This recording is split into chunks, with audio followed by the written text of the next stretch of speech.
La liberté des libertariens, c'est une liberté sans borne, alors que la liberté de la Déclaration des droits de l'homme, que ce soit la Déclaration française ou des Nations Unies, c'est une définition négative. Elle s'arrête là où commence celle d'autrui. Donc la liberté des libertariens, ce n'est pas de la liberté, c'est de l'augmentation d'entropie. Quand on augmente l'entropie, on fait du chaos. Et donc quand on enlève les modérateurs sur Twitter, maintenant X, on fait du chaos. Littéralement. Et la modération sur Twitter, quand tout le monde devient lanceur d'alerte sur ça c'est des images de terroristes qui coupent des têtes, ça c'est des petits enfants, ils ne devraient pas être là, le monsieur avec la moustache avec les petits enfants, c'est attention, ça revient plus vite. Ouais. Ça modère plus vite, c'est plus efficace. Oui, mais justement, c'est plus performant, donc c'est plus violent. Ouais. Violent dans quel sens? C'est violent, c'est-à-dire qu'en fait, il y a une équation toute simple. Hein. Quand on fait de la performance, efficacité, efficience, atteindre son objectif avec le moins de moyens possible, c'est toujours relatif. Donc quand on fait de la performance, en fait, on fait de la compétition. Dans une compétition, qui gagne, ce sont toujours les plus violents.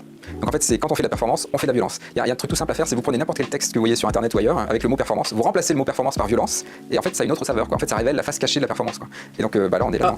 Bon, je vous conseille la vidéo de Thinkerview sur Survie dans le chaos, je l'ai trouvée très intéressante, mais alors ce passage, je ne le comprends pas. Autant je comprends, il fait toute une différence entre justement la robustesse et la performance. La robustesse, c'est à savoir comment vivre en gros en harmonie avec la nature, savoir que rien n'est illimité, qu'il faut se servir avec parcimonie, qu'il faut savoir faire des échanges intelligents, enfin voilà, il y a tout un truc sur la robustesse qui n'est pas exactement de la résilience, contrairement à la performance. Et du coup, pour lui, la performance est forcément violent. Mais il prend des exemples, qui c'est qui gagne dans les compétitions, c'est toujours les plus violents. Alors, je suis d'accord pour certaines choses, mais en fait, il y a tellement d'exemples aussi qu'on pourrait contourner. L'humanité, par exemple. On gagne, on est au-dessus de tout le monde, de l'échelle alimentaire. On a gagné quelque part une compétition, interespèce. Mais justement, on l'a pas gagné par la force. Par peut-être une certaine forme de violence au final. Mais, je veux dire, les animaux sont violents. Un humain face à un lion, face à n'importe quel animal, on se fait défoncer. On l'a été par l'intelligence, par le raisonnement, par l'astuce. En fait, c'est pour ça on peut utiliser trop d'exemples qui contredit ces exemples de dire forcément la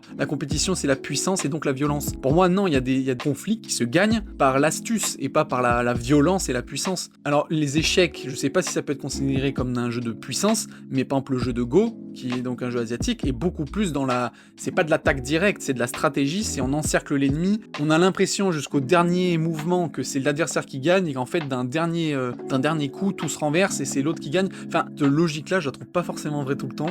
Et donc, pour revenir au début de sa vidéo, il fait la différence entre la liberté des libertariens qui veulent absolument à fond de la liberté. Là, je le comprends quand il parle de chaos, parce qu'effectivement, les gens les plus riches, tous ceux qui veulent justement effacer les frontières du libre-échange à gogo, c'est justement ceux qui profitent du système, c'est les capitalistes, c'est les hommes les plus riches, et eux, ils augmentent l'entropie dans le sens, ils augmentent le désordre, parce qu'effectivement, c'est eux qui utilisent le plus d'énergie et compagnie. Et après, il fait son exemple avec Twitter pour dire que vu qu'il y a plus de restrictions, plus de liberté de dire et faire n'importe quoi sur Twitter, ça augmente le chaos et donc la violence. Effectivement, parce que du coup, il y a beaucoup plus de violence, et de toute façon, Twitter, c'est un réseau social de violence, comparé à des réseaux sociaux qui sont beaucoup plus restreints, qui réduisent la liberté quelque part, mais qui sont donc plus policés et donc moins violents. Mais après, au final, le résultat, c'est de savoir qu'est-ce qui est mieux. Est-ce que c'est bien de vivre dans un gouvernement comme en Chine, où tout est régulé par un État et où on ne peut rien dire en dehors de l'État, ou est-ce qu'on veut être dans un pays libre, où on peut dire ce qu'on pense et râler contre notre gouvernement? Telle est la question.